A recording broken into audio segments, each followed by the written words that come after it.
Asubamba amabele ke mfazi ngize nendaba ke. So guys, ekhaya abazi ngalento lena. I've never told them about this and angazi sho sebezothola manje. Ngiyibona lonto leyo. All right. So guys, njengabo bonke abazali ekhaya bathi qeda grade 12 futhi ukuthengela iPhone. Yazi happiness ukuthengela iPhone. Uphasile nakhona yabo phela ke. Okay, kodwa abazali abafani mina ekhaya kwakuthiwa mingiphasile ngizoyithola iPhone. Okay, sure. Ngempela ke ngifunde ke ngiphase ke ku grade 12 ke. Nguphase ngalendlela abafunda ngayo bona kodwa mina ngangabonga ngekho happy. Okay, sure. Menguphasa ke sure kukhulunywa ke indaba ze-iPhone, ibuye indaba ye-iPhone ukuthi hayi wena uzothola iPhone. Alright.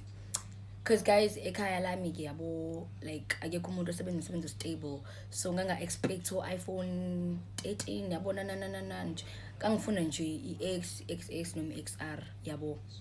I'm just gonna start low and then mase ngiyakhuphuka mase ngi-right mina sharp. Ngo February kakumele ngiyithola iphone ngangayithola ngesizathu sokuthi ekhaya kumele bathenge izinto zalaza la iresi nje yabo, bathenga yabo kudla, bedding yabo nje guys izinto ezidingakalayo ama appliances nananana. Okay, sharp. Kosho ukuthi idelay indaba yephone. Delay indaba yephone kodwa ekhaya basho ukuthi you can still look for someone ozothenga again iphone nananana. Get mina sharp. Sengishilo. Nangempela ngiyabheka abantu abadayisa ama-iPhone nje yabo. Kube khona igroup yase-race.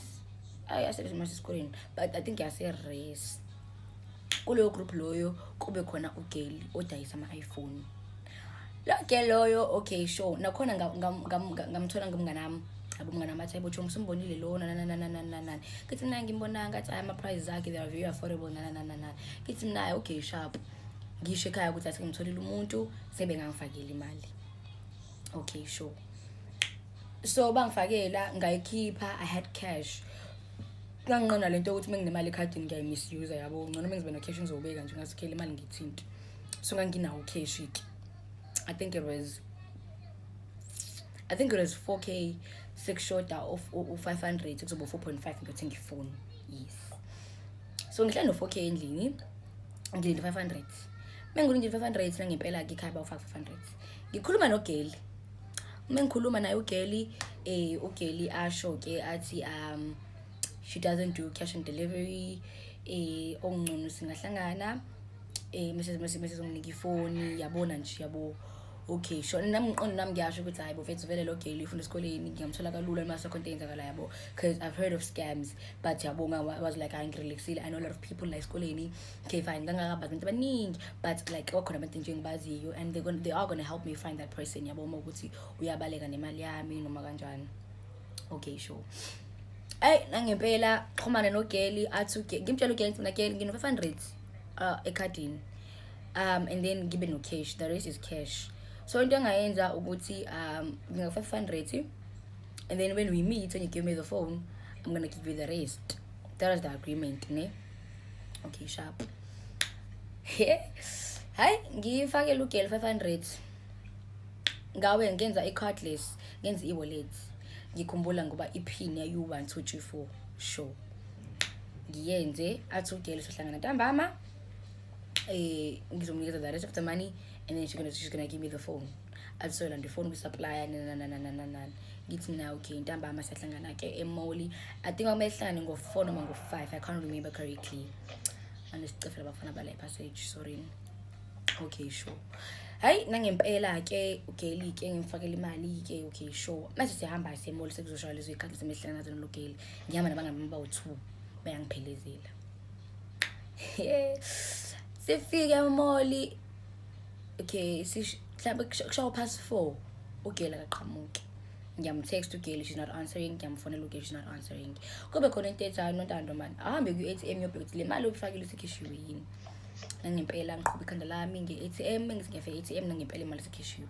Okay ugeli ngiyamfonela okay ebo samfonela hayibo yo mina abantu abangazi bayazi ngiyafonelana and nayo ugeli ngamfonela mhlawumbe ngamfonela ngo-50 ngiyamfonela ugeli ke bamba ifoni sahlala emall sihlala uzoshawa u8 emall silinde ugeli nefoni yami lapho ngiphethe imali ngala sahlala kaze kwashawa u8 saze sahamba nabangani bami sayelikhwa ayibo guys lutho ugeli ekhaya ke phela bazi ukuthi ifoni ngizoyithola same day ngathini mina kasho ngathi ifoni ideleyile so now I have to wait for my next allowance to arrive khona ngizothatha u500 ku allowance yami eNSFAS ngizofaka la mase ngiyagcwalisela sengithenga ifoni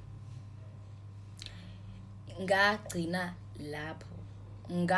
lapho yabo guys mina ngiyathanda usupport ama local business kodwa mekuya ngokuthi ngizokufakela imali wena ungilethele into yami never ngicela sihlangane nje indaba zokuthi nje angizingeni ngagileka ngahlala kwashawa u8 emall goloqo untombazane lutho nefoni yami lapho kanximala abafoni wema bafuna ukubuza ukuthi isifikile yini ifoni ezandleni zakho ngoba uthe uyolanda ifoni kuze kube namhlanje guys ekhaya abazi ukuthi kwenzakalani bazozwa manje manxa bezoza ukuthi ngaqolo 500 kwamele ngisimholweni wami 500 ngo-replace uba uSemi I think it's Semi something ngiyakubonga siswa abantu une-tattoo guys enyaweni wifi-ke yona profile pic angazi noma uyena ngempela yini kodwa une-tattoo enyaweni unezitho umpofu ebusweni angimazi ngiyakubonga siswami sikasilo tattoo ingantshwamuka angazi itshwamu lonke umzimba wakho ube isigogwane angazi nje mina ngiyambonga ngiphinde ngithemba ama-local ama-local artist ama-local business phinde nina mesenisupporta niyasigila amakoti angaqaqeki kodwa lapha papeni phinde ngiyawuphinde ungibone